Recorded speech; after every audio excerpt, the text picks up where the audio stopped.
নমস্কাৰ। বিশেষ আৱতৰিতে মই আবুল বাছাৰ।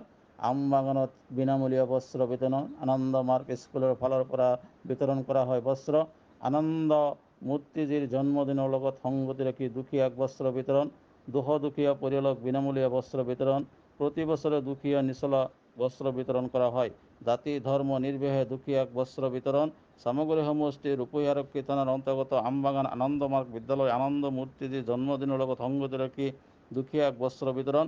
মহান ব্যক্তিজনৰ জন্মদিনৰ লগত সংগতি ৰাখি পুৱাৰ ভাগৰ পৰা আনন্দ মূৰ্তিজীৰ শ্ৰীচৰণত মাল্য অৰ্পণ আৰু বন্তি প্ৰজ্বলন অনুষ্ঠানটি শুভাৰম্ভ কৰা হয়। কীৰ্তন আৰু নানা ধৰণৰ পূজা অৰ্চনাৰ লগতো বিভিন্ন কাৰ্যসূচীৰ জৰিয়তে আনন্দ মূৰ্তিজীৰ 130তম জন্ম জয়ন্তী উদযাপন কৰা হয়।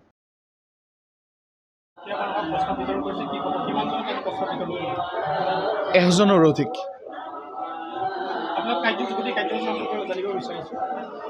আমাৰ কাৰ্যসূচী 1921 চনৰ বহাগী পূৰ্ণিমাত আনন্দমাৰ্গৰ প্ৰচাৰক সংঘৰ প্ৰতিষ্ঠাপক, যাক আমি আনন্দমূৰ্তিজী বুলি জানো, তেখেতৰ নাম শ্ৰীযুত প্ৰভাত ৰঞ্জন চৰকাৰ।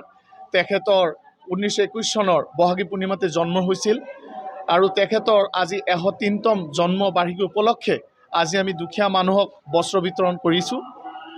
আমাৰ আজি কাৰ্যসূচী হ'ল ৰাতিপুৱা 6:07 তেখেতৰ আৱিৰ্ভাৱ হৈছিল এই পৃথিৱীত। 6:07 আমি বন্তি প্ৰজ্বলন কৰি তাৰপিছত আমাৰ গুৰুদেৱে 5018টা প্ৰভাত সংগীত দি গৈছে। সেই সংগীত অনুষ্ঠান হৈছে 2-3টামান। তাৰপিছত আমাৰ গুৰুদেৱে বাবা নাম কেৱলম যি অখণ্ড কীৰ্তন দিছে, সেই অখণ্ড কীৰ্তন 1 ঘণ্টা হৈছে। তাৰপিছত আমাৰ আনন্দবাণী পাঠ হৈছে, তাৰপিছত জলপানৰ ব্যৱস্থা আছিল। এতিয়া আকৌ 10টাৰ পৰা আকৌ আমাৰ বাবা নাম কেৱলম অখণ্ড কীৰ্তন 3 ঘণ্টাৰ কাৰণে চলি আছে। আৰু তাৰ মাজতে আমি দুখীয়া মানুহক প্ৰায় 1000জনৰো অধিক বস্ত্ৰ বিতৰণ কাৰ্যসূচী আমি ইতিমধ্যে সমাপন কৰিলোঁ। বছৰ হৈছিল। দেখা গৈছে যে আপোনাৰ বহুতো মুছলমান দুখীয়া আৰু বিকলাংগ ইয়াতে বস্ত্ৰ পায়, বহুত আনন্দ উল্লাস। যিটো সময়ত মানে জাত ভেদৰ কথা আহে, সেইটো সময়ত আপোনালোকে দেখা গৈছে যে জাতিভেদ নোহোৱাকৈ বহুত মুছলমানকো আপোনালোকে কাপোৰ দিবলৈ সক্ষম হৈছে। আনন্দমাৰ্গ প্ৰচাৰ সংঘৰ প্ৰতিষ্ঠাপক, আমি যাক ভগৱান শ্ৰী শ্ৰী আনন্দমূৰ্তিজী বুলি জানো, তেখেতে আমাক যিটো আদৰ্শ শিকাই গৈছে যে এই পৃথিৱীত হিন্দু মুছলমান বুলি একো নাই, প্ৰতিজনেই সেই নিৰাকাৰ তাৰক ব্ৰহ্মৰ সন্তান, সকলোৱে আমি মানো। আনন্দমাৰ্গ প্ৰচাৰ সংঘ সেই কথাটোক বিশ্বাস কৰে, যাৰ কাৰণে আমি সকলোৰ লগত আছোঁ আৰু অনাগত দিনতো জাতি বৰ্ণ ধৰ্ম নিৰ্বিশেষে আমি সকলোৰ লগতে থাকিম।